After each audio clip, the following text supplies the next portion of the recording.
Iphela veke ekulu lapha sekubona khona umdlalo wama-finals we-Carling Knockout Cup lapha kudlala khona isichema se-Orlando Pirates nesichema se-Marumo Gallants. Imidlalo engicabanga ukuthi ucakatheke kakhulu kizo zombili izichema.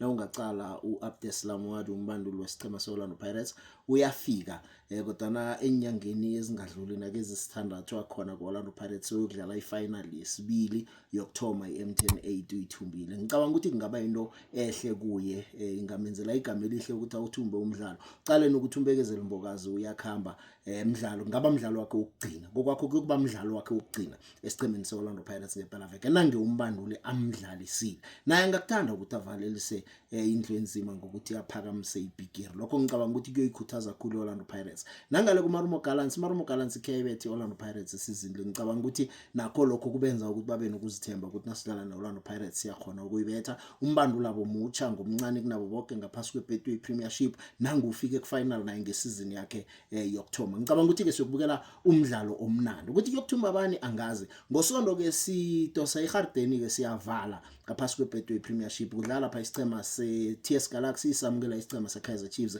lapha eMbombela. Kaizer Chiefs ibonileke ngolosithathu idlale ngokulingana neChipa okuyinto ke abantu abaningi ebadanisileko kodwa ke iChipa isahleze emsileni. Chiefs ke kuzakufuneka ukuthi uthumbe umdlalo nangabe ifuna ukuthi izibandamele ingchema eziphezulu ezo. Naye ngawuthumba umdlalo iyokuba na 26 points yokulingana neMamelodi Sundowns yokuchiwa iOrlando Pirates ngamaphuzu amathathu kuphela. Nokho akusikude lapho kodwa iTS Galaxy soke siyazi ukuthi nayisembombela nayivuke kuhle ingakuhlazisa. Ngakuthela ngehlazo iTS Galaxy. So umdlalo ocakathekileko wokugcina iChiefs ivala ngokuthi ithumbe namtjana ivala ngokudlala ngokulingana namtjana ngokuloba siza kubona ngosonto. Kodwa ngicabanga ukuthi wena ungaba nalo ibonelo phambili. Uyibona njani iCarling Knockout ama-final?